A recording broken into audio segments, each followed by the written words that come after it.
કોઈ તમને એવું નથી કહેતું કે દરેક મિત્ર સફળ હોય, પણ સફળ માણસ જોડે બહુ ઓછા મિત્રો હોય છે.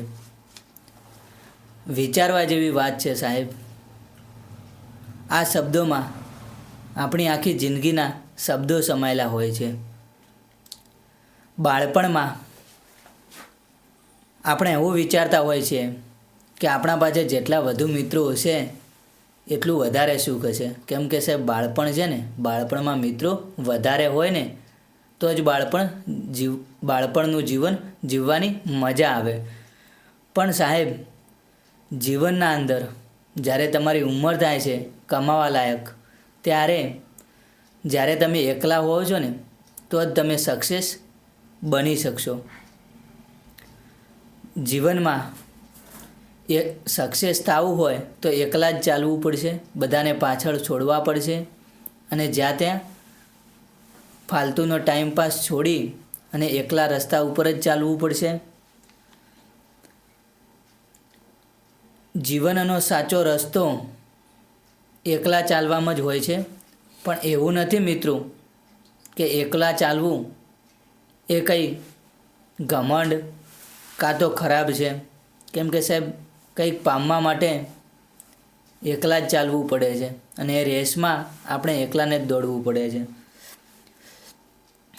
જ્યારે પણ આપણે કંઈક નવા સપના જોવાનું ચાલુ કરીએ ને ત્યારે લોકો શું કરે છે ખબર છે? સૌથી પહેલાં આપણા ઉપર હસવાનું ચાલુ કરે છે કે તારાથી આ ના બની શકે, તારી ઓકાત કાં તો લેવલ બહારની આ વાત છે. જેવું તેવું બોલે છે અને ગમે એમ કરી ને આપણને નેગેટિવ કરવાની કોશિશ કરે છે.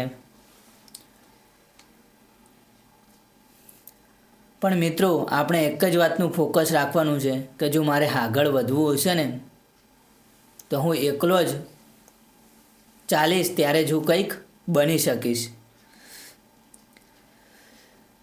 જો આપણે એકલા ચાલવાનું ચાલુ કરીશું ને, આપણા જીવનમાં કંઈક બનવા માટે એકલા પડીશું તો ધીમે ધીમે આપણા પાસે જે લોકો છે એ દૂર થવા માંડશે.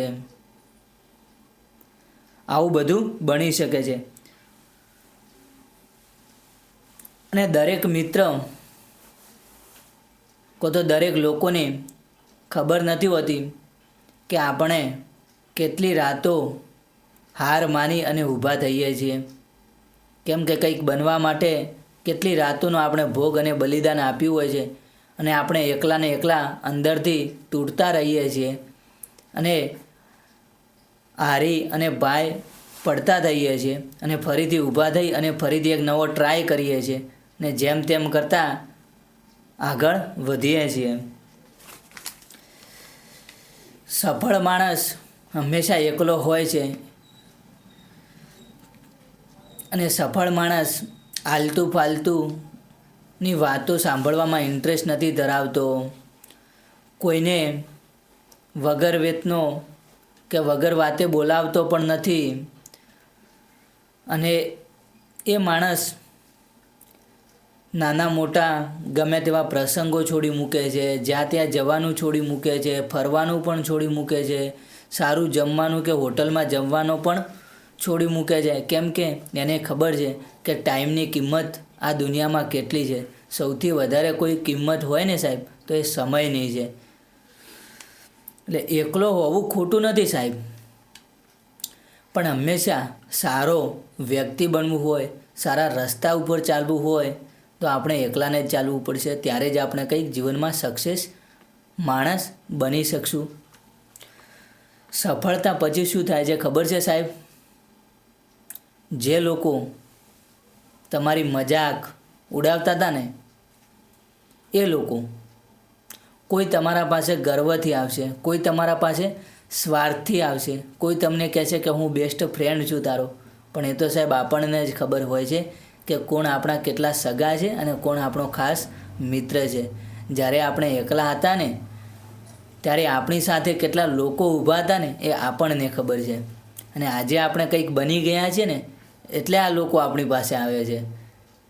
આપણનો સારો સમય જોઈને આપણા પાસે આવે છે. આપણી પાસે કંઈક છે ત્યારે આપણી પાસે આવે છે. બાકી જ્યારે આપણે કંઈક બનવાનો ટ્રાય કરતા હતા ત્યારે આપણી મજાક ઉડાવતા હતા કે આનાથી કંઈ થાય નહીં અને ખોટા કામનું આ જેમ તેમ કરે છે.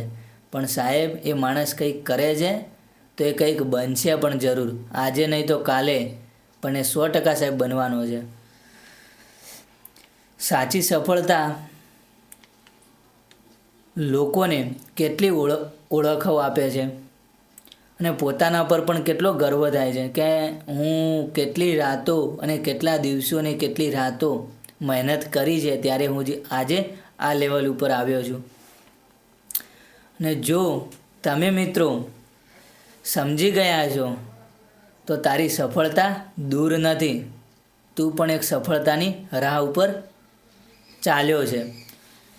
અને સાહેબ, આ વિષય ઉપર તમારું શું કહેવું છે કોમેન્ટમાં ચોક્કસથી લખજો. અને આપણો નેક્સ્ટ વિડીયો કયા ટૉપિક ઉપર હોવો જોઈએ એ પણ લખજો. અને જો વિડીયો તમે અંત સુધી બન્યા છો તો લાઇક, શેર, કોમેન્ટ કરવાનું ભૂલતા નહીં મિત્રો.